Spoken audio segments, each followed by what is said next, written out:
Welcome, everyone, to Family Talk. It's a ministry of the James Dobson Family Institute, supported by listeners just like you. I'm Dr. James Dobson, and I'm thrilled that you've joined us.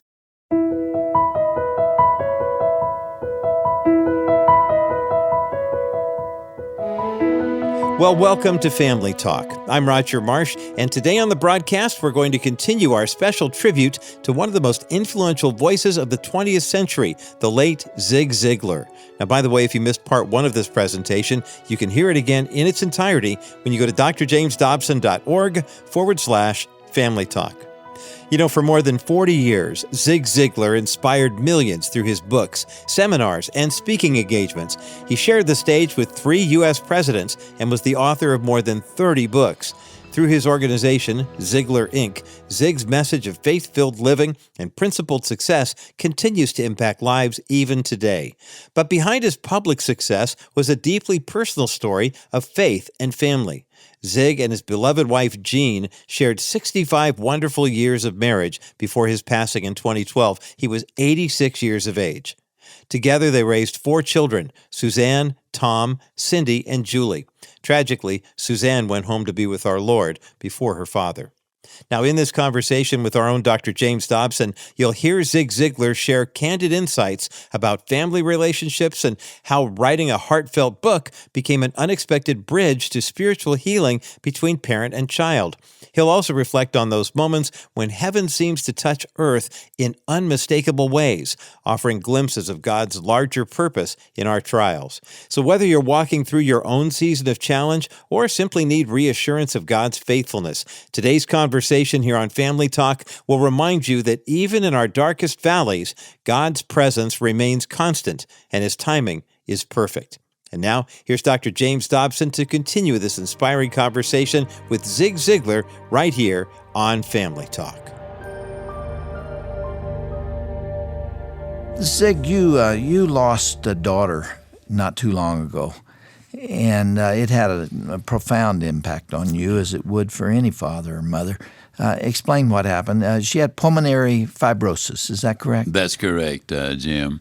We knew she was sick, but we had no idea that she was as sick as she was. The doctors had said probably in 2 or 3 years she would need a lung transplant. And then about 2 weeks after that, she awakened one morning just in desperate shape. We had to call an ambulance, take her to the hospital, and 2 weeks later she was gone. And actually, we expected her, the doctors did, for last only about a week. I will be eternally grateful for that last week, because though she could not respond to what we were saying, she was able to acknowledge, with a nod of the head or a smile, that she was hearing what we were saying. And how old was she? She was 46, 45. I'm sorry. And how many children do you have? I had 4, yeah. 4. We have 4. And, was she the eldest? She was the oldest one. She sure was. Yeah. What did it do to you? Well, the first thing, it broke my heart, Jim. Yeah. But God is so good. He had impressed upon me a number of years earlier, after I became a Christian, and I immediately started witnessing to all members of my family. But she resisted. And, even a father can only go so far. She had seen her dad get excited before. And so one day, God just impressed upon me. It was almost like it was verbal. Why don't you write her a book? And I said, all right, Lord, we will write her a book. I wrote Confessions of a Happy Christian. Every word, every example, every illustration, every Bible verse, every story, everything was aimed at bringing my daughter into the kingdom. And God used the book for that purpose. And knowing where she was, Jim, was extraordinarily comforting. Doesn't eliminate the grief, but it makes it more bearable.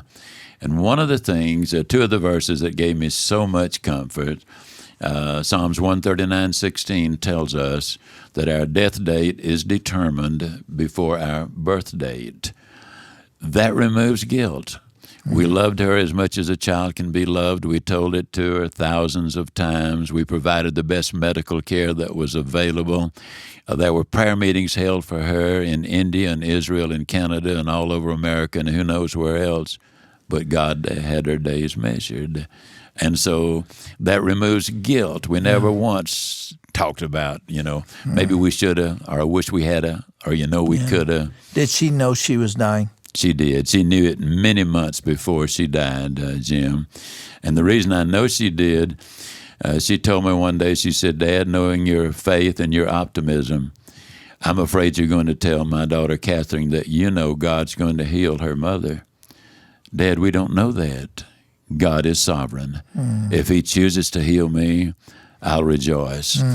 Now, you had your own frightening experience in a hospital. Yeah. Bring us up to date on what happened. February the 22nd, I awakened with a full day planned. It was a few minutes after 5. And 5 minutes later, I was calling to my wife, get dressed, we got to go to the hospital. I had my third attack of diverticulitis, and my blood loss was large and instantaneous. Before she could get dressed and ready to go, I had the second blood loss. Got to the hospital, that was the third. I ended up losing 6 pints of blood and fainting, and they sent out a code blue. And Jim, what happened then is just one of those miracles of God. Because my daughter, who had spent a lot of time in the hospital with her husband, who had a liver transplant, had insisted that she and her mother be permitted to ride down on the elevator as they took me to this room. And when they sounded the code blue, my daughter jumped up screaming, "Are we losing him? Are we losing him?" Now, I was fainting. I was out at this time. Yeah. And then she called her mother, "Pray, Mama, pray. Call on Jesus." And she said, and they immediately just called on Jesus. And at that point, they opened the door, and she saw me, and she said, "Hang on, Daddy." She said, "There are angels all over the place, and Jesus is there." Mm-hmm. Well, I was out only a very, very brief period of time, but when they sent out that code blue, it created a lot of excitement. My pulse had almost flatlined, and they had the paddles out ready to use them if need be, but they did not have to. And when my daughter and my wife started praying there, it was just a matter of seconds that the pulse picked up, and I was, breathing again, and I awakened to a nurse saying, Mr. Ziglar, are you okay?" And I said, "Yes, I'm okay. Are you okay?" My daughter said she knew then that her daddy was going to be all right.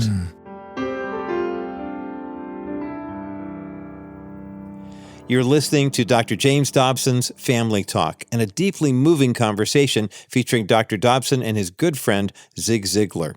I'm Roger Marsh, and we have reached a pivotal moment in today's broadcast. We've heard Zig share about one of life's most difficult trials, the loss of his beloved daughter, Susan, at age 46. Yet, even in profound grief, his faith remained unshaken, drawing comfort from Scripture and the assurance of God's sovereign timing. Then Zig recounted his own brush with death, including a remarkable experience that his daughter described as, quote, "seeing angels all over the place." Well, in these next few moments, you're going to hear Zig share 2 more extraordinary encounters that shaped his faith journey. And then we'll be joined by Zig's daughters, Julie and Cindy, who will share touching memories of their beloved father. So let's continue now with the conclusion of this special reflection on the life of Zig Ziglar right here on Dr. James Dobson's Family Talk. You had an experience with what you believe to be an angel when you were unconscious there. Yeah. And there may be people listening to us today who won't understand that. I do, because it's happened in our families. Never happened to me. But I believe there are encounters like that when you're very near death for many people. What was yours like? I was... I know in retrospect that I was unconscious when I had this dream, and it was so vivid and so clear. I saw an angel there in the room. was a man about 55 years old, had on a straw hat and a tan suit. And he looked at me and kind of halfway smiled and gave me a little hand signal that said, everything's going to be all right. In my dream, I had prayed to God and asked him to extend my life, that I had so many things I wanted to do for my family and my fellow man. And God gave me the assurance in that dream that he would grant that wish and extend my life. And Jim, there's even another little, and I don't understand all of this, but my closest friend for the last 37 years is a Jew from Winnipeg, Canada. He's more like a brother. And when he heard of my illness and the operation and all, he couldn't sleep. He was just terribly at ease. He turned and tossed and twisted. And then he had a dream. And when he told his daughter about it, she was stunned because he never dreams. Once in a while, he'd get some fuzzy picture. But he said he clearly saw our daughter, Susie. And she was dressed in white and looked like an angel. And Brother Burns said, she said to him, Uncle Bernie, don't worry about Dad. He's going to be with us a long time. And Jim, those are things I don't understand. Yeah. I don't understand them either, but they're real. And my father had an experience like that, and he told me about it the last time I ever saw him. It was in October 1977. And he died December 4th of 77. But this is the last time I had a chance to be with him. I'd flown through Kansas City and had gone to the hospital. He'd had another heart attack, and we didn't know that he was going to die. But he was seriously ill. And he said, I got to tell you something. I have to tell you something. And it was about midnight by that time.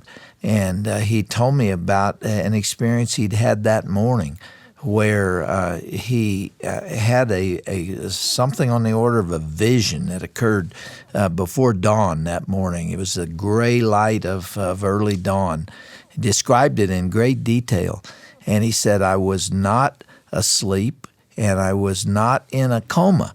But he said, I was just lying there and I was praying and just kind of gathering my wits about me. And he said, I saw this vision. And what he described was a man who was sitting at a table writing. And he came to realize who that man was, because he was making the most eloquent plea for my dad before God, and describing the life he had lived and how he had tried to serve Jesus, who was the one that was writing. And it was like a lawyer making a case before the judge about this man. And then the very end of it, he said, he wrote the last word and then he threw his hand out. And the last word was, he is acceptable. And everything disappeared. And I believe my dad did have an understanding there that Jesus was making a case for him. And if there ever was a man who deserved it, I think as much as any of us can, he did. Yeah. Jim, I've had two other experiences with angels, and there's zero doubt in my mind that they were there protecting and looking after me. You know how foolish this is going to sound to some people out there listening to us?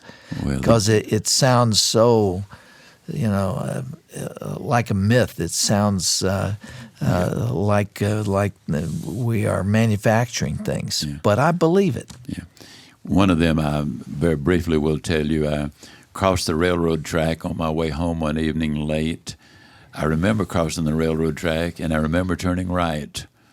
The next time I remember anything was when the military police at Fort Jackson, South Carolina, their flashing lights awakened me.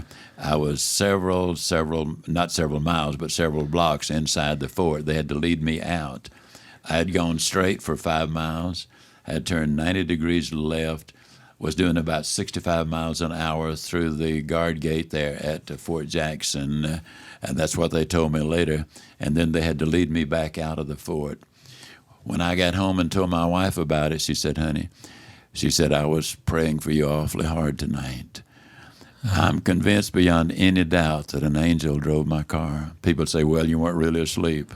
I was sound asleep, Jim. Well, we both have an awful lot to be thankful for. You had your brush with death, and I've had a couple of them myself. Yeah. And I'm just glad to be here, aren't you? You said in my office, you just had so much left you wanted to do. Yeah. I'm grateful to being here, but the good news is that God called me on home at that point. I was ready to go. Were you ready? I was ready. No regrets? No regrets. Nobody need to apologize to? That's right. That's right. Yeah. You know, I closed my autobiography by saying that one day I would have my final code blue. And when it comes, I'm ready to go. But the question is, are you ready for your final code blue? We're all going to have one. They're all going to have one. And, Jim, then I give a clear-cut plan of salvation. The last thing I want them to read and think about is meeting Christ as their Lord. Everything else is bells and whistles. Doesn't matter a bit, does it? It sure doesn't. All the things we chase, the money, the fame, the power, the influence, the material things, none of it makes a bit of difference. It's all going to burn. That's right. And the only thing that matters is being ready to meet him on the other side and to bring as many people as you can with you, beginning with your own family. Absolutely. I mean, that's the core of my value system, the absolute core. Same here. I've written the directions for my funeral. I know it is going to come one day. I picked out the songs I want sung, and as I told our pastor when I sent him the letter, when I go, I want to take a load with me. I want it to be the most evangelistic sermon you've ever preached in your life, because there'll be some lost people there, and looking at what's left of my remains, but I won't be there.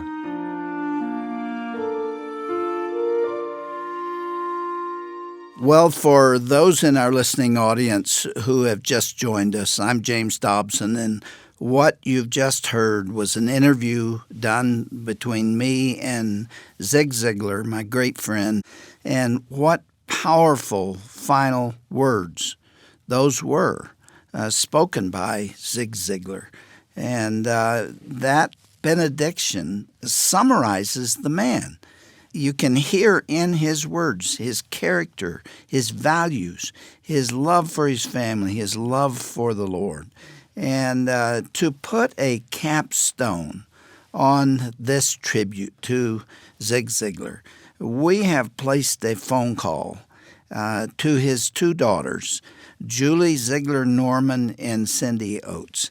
And they are on the phone with us today.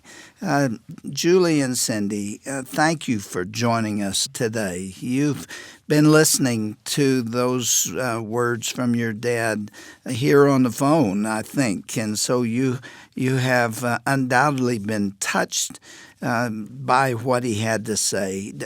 What do you recall from your relationship with him, either one of you? Well, I'm Julie, and I'll speak first. Dad was absolutely a totally supportive, kind, encouraging, loving father. And there wasn't anything that he did that wasn't with the mindset of how will this benefit this person or that person. And listening to what he was saying there, that's exactly how things did play out in the end. The pastor delivered the funeral service as he had written and requested, and it was powerful. And I know there were people touched, and I know there were people saved, and we're going to be hearing more about it as time goes on. Zig took a nasty fall back in 2007. And he was badly injured, but he didn't even give up speaking then, did he?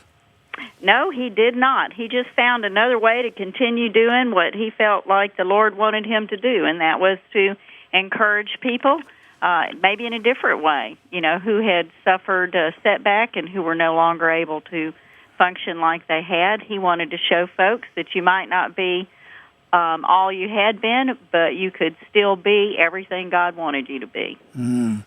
Well, you and I talked on the phone a little earlier, and I asked you if you all realize just how much I loved your dad. I met him way back, I guess it was in the 70s, when he spoke in Aspen, Colorado. And I had the privilege of being there, and I saw his heart then and his love for Jesus Christ, and he never hid that. He was an evangelist in a manner of speaking. And I told you that, and you said something back to me that I appreciated. Tell me again. That's right. When you asked me if I had any idea how much you loved my father, I said that I believed that I did if you loved him as much as I knew that he loved you, and I believe that was true. Tell us how your mom is doing.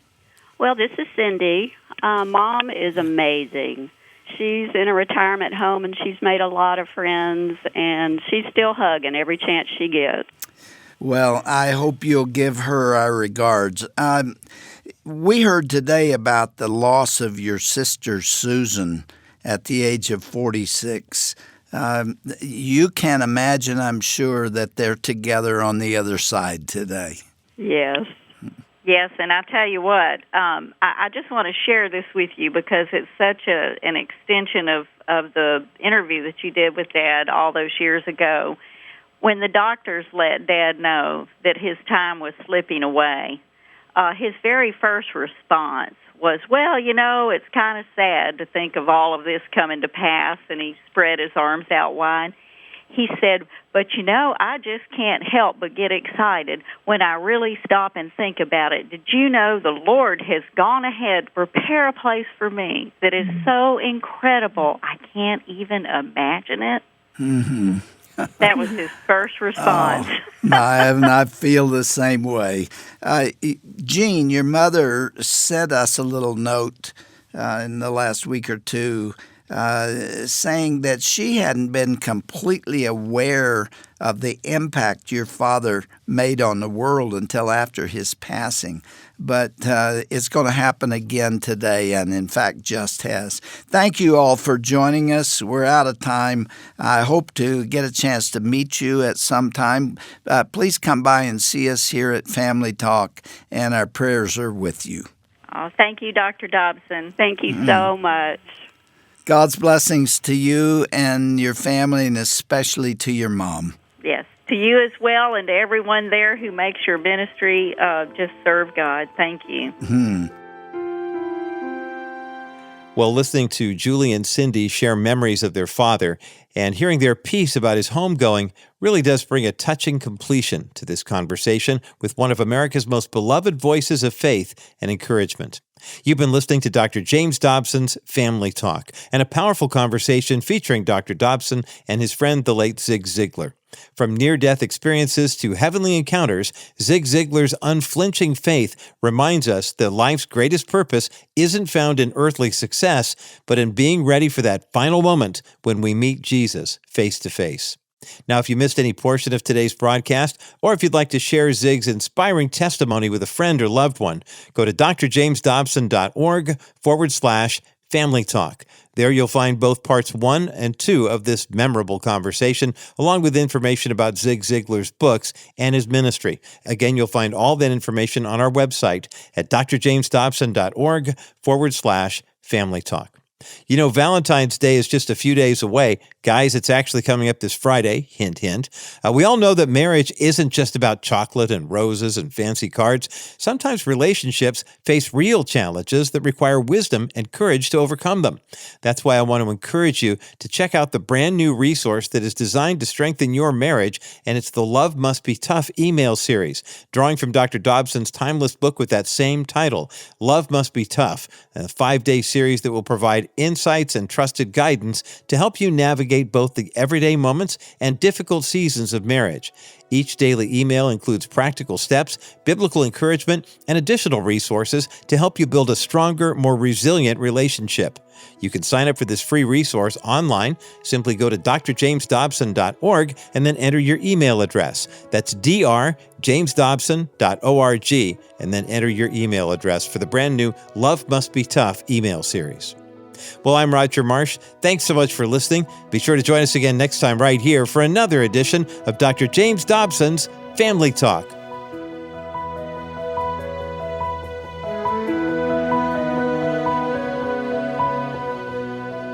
This has been a presentation of the Dr. James Dobson Family Institute. We all know we should listen to our children and our spouses, but we should also tune in to the older folks who are around us. Here's today's Dr. Dobson Minute with Dr. James Dobson. I was given a copy of a letter recently written by an 80-year-old grandmother named Mom Keltner, and it was sent with love to her family. This is what this quiet lady wrote on that day. I need your patience when I don't hear what you say the first time. I need your patience when I think too much about the past. I need your patience with my slowness and my set ways. I want you to be tolerant with what the years have done to me. To sum up, time, patience, and understanding are the priceless gifts that I ask for. Mom Keltner expressed so beautifully here what many elderly people wish they could tell their children. You know, you might want to ask the older members of your family to tell you the thoughts and needs that are trapped inside. For more information, visit drdobsonminute.org.